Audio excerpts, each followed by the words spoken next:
Alright, hi and welcome back everyone. I'm doing a short video today on the functionality of Canvas Studio. So Canvas Studio is an add-on we currently have through the CVC OEI grant. So it's something I think that's become for many of us useful here as we're moving to enhance virtual education and just supplementing what we're doing in DE instruction. So I thought I would give you an overview of this. I also have additional videos focusing on Zoom and another video on different approaches to video that include Canvas Studio as well as the rich content editor inside of Canvas that you can access in Pages. And actually maybe that's a good place to begin, is to just show you that if you go inside any of your class pages, and there are so many places within Canvas, of course, that you can create content, but you're very used to this type of content editor, so I think you're very familiar with this. Probably the functions you might be most interested in would be the record upload media. Click on that and you can record an image of yourself as a webcam. Canvas Studio allows you to do some really interesting things in addition to the webcam. And that is available again just by going to that blue V and clicking on Canvas Studio. So the first thing you see here is that Canvas Studio really is an aggregator, a collector, an archiver of all of your content that you create within the application. And if you click on here, you can see that you can share resources with people.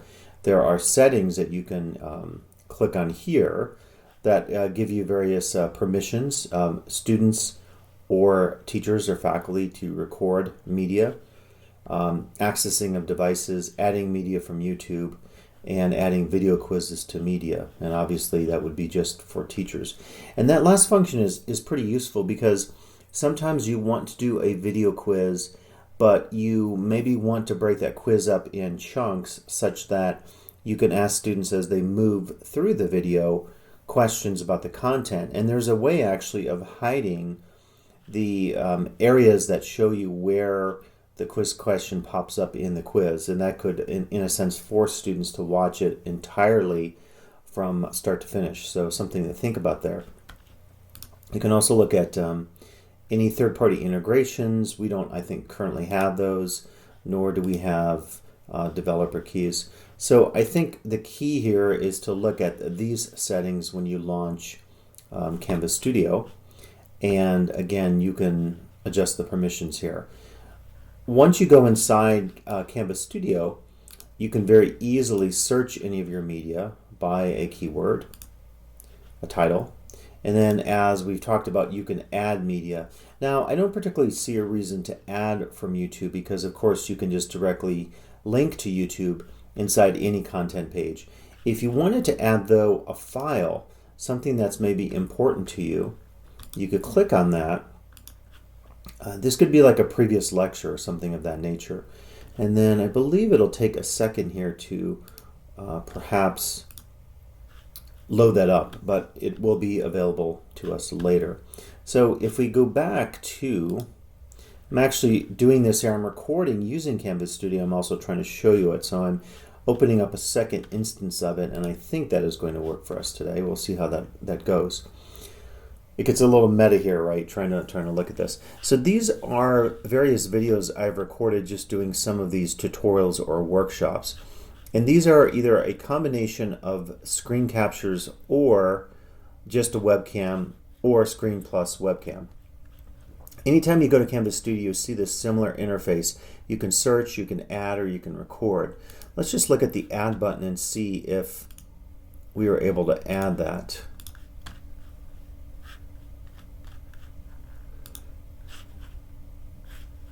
I'll just maybe go ahead and drop and drag there, and okay, it's giving me indication now that it's actually uploading this.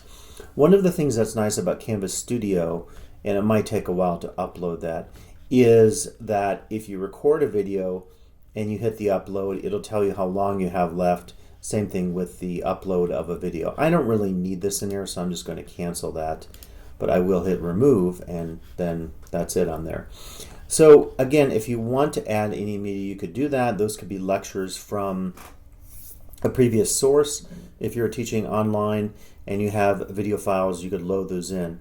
You know, a short video clip of an instructional nature could also be loaded in at that point. I think probably where you will use Canvas Studio is in the recording feature. So once I click here, I have a choice of screen capture or webcam. So webcam is just the image, not unlike in Zoom, that you see of yourself, and that could be an introduction for your students. A screen capture will allow me to capture what's on the screen. You probably saw there that there's this small application that is going to be loaded in if you're doing this on a Mac. Okay, so as I suspected, I wanted to record two instances of Canvas Studio at the same time. It wouldn't let me do that, so I just hooked up my iPhone here. And what I did was, I thought I captured this on video, but I didn't. So you recall I was doing a screen capture. So I stopped it at the bottom of the screen there, and I can show you how that works again.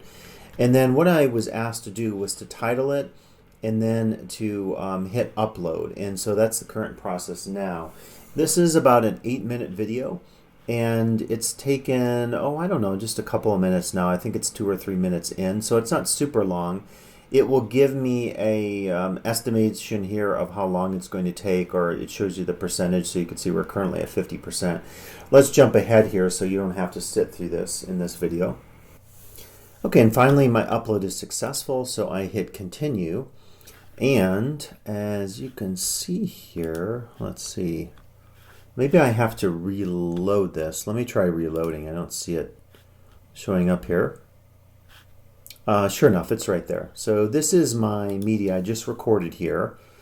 And if I hit play, again, just by going to that blue V and clicking on Canvas Studio. So the first thing you see will tell you how long you have left. So at this point I could do a number of things with the media. I could download it. If I click download, I can then use the screen capture, as I'm doing right now, to draw that video into my video program, which is Final Cut Pro. If you're not doing that and doing editing, you don't necessarily have to work at this stage. A second level of how you could use it would be the share button. And with this, I can create a public link, and then all I have to do is either copy this, and as you'll see right here, the minute I copy it and put it into a browser, it then is a usable video. I can hit play on there and share that 1, 2, 3, 4, 1, 2. With students and so forth. Probably the ones we're most interested in. And it looks like it's a little grainy and pixelated, so I'm assuming that it's still processing the video. I think that's a temporary issue. So that's the first example of how you could share something like that. A second would be to take this embed code, copy that as well, and then anywhere inside the rich content editor I can choose HTML editor. Click that because that's an HTML code. I hit save on there, and I can just give this a title.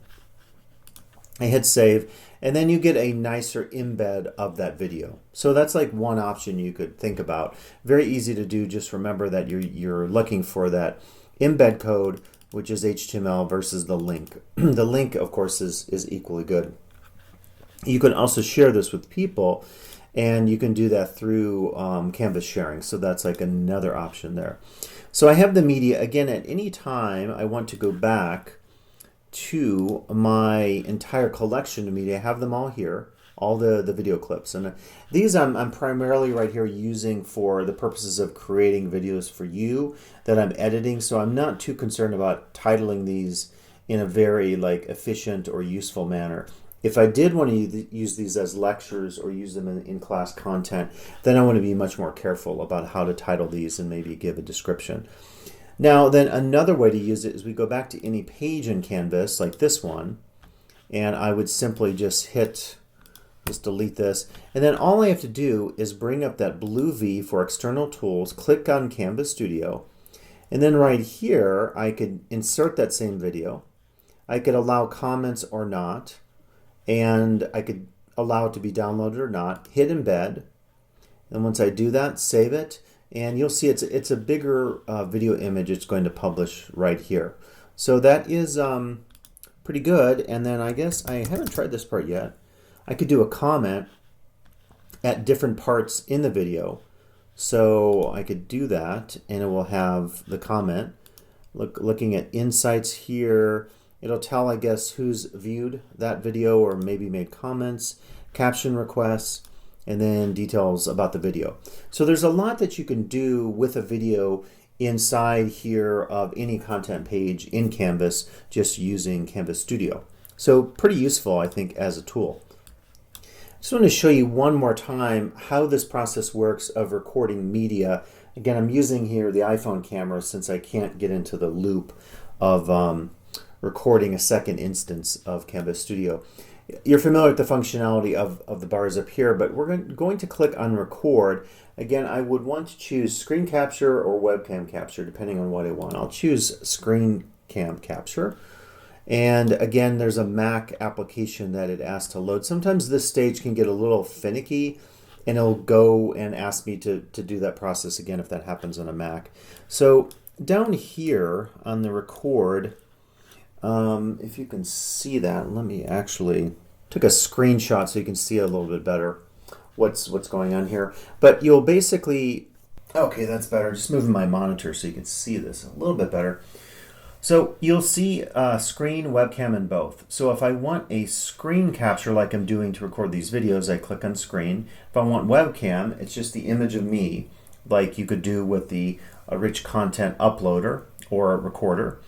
And then if I want both, I'll get both versions. Now, keep in mind that there's always a bit of latency or delay between the audio and the video. I've noticed this in Zoom. I've noticed this in doing the webcam or the both here under record. So you'll just get a little out of sync moments between your lips moving on your webcam and the audio. It's not a huge deal. The other thing I'm noticing, and it's just my maybe particular nature, I've been doing a secondary auto record with my audio recorder for the fact that I've noticed there's a little audio compression that does get applied both in Zoom if you do recordings and save those, and also in Canvas Studio. Now, at this point, you can choose on the size that you might want. So the options that'll come up could be 480p, 720p, 1080p, and full screen 1440. I would not recommend that you go lower than 1080p. There's room and it's going to give you higher quality. There's certainly storage room. If you want full screen, you could then leave it on 1440 and then it'll record everything on my screen. Now, if you choose any of the options below 1440, which are non-full screen, we can do 1080, you'll see this bar right here pops up. And let me just move my image here out of your way. So this is just basically allowing me to define the capture area that I'm interested in.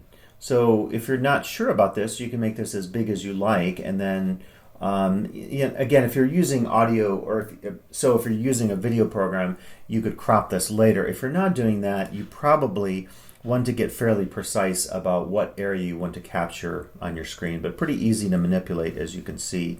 And it's just showing you the dimensions of the rectangle changing as you do that. Now down here you'll also notice some choices in your menu. I'm going to pull this up again here so you can see a little bit better. You could click on narration and that will pull up options for a microphone. So if you have just your built-in microphone, you don't have to change anything.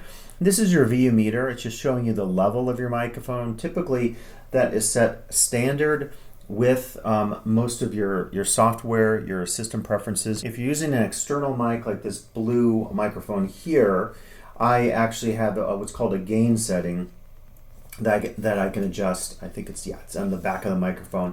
So obviously greater sensitivity. If I'm concerned that my VU meter is a little on the low side, I can adjust for that.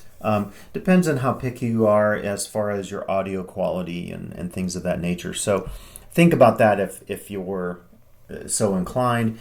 Under preferences, if you click on preferences, you will get some options. These I think you can see that pop up, and those options, I really don't mess with these, but if you want to, you can go in and adjust some of these.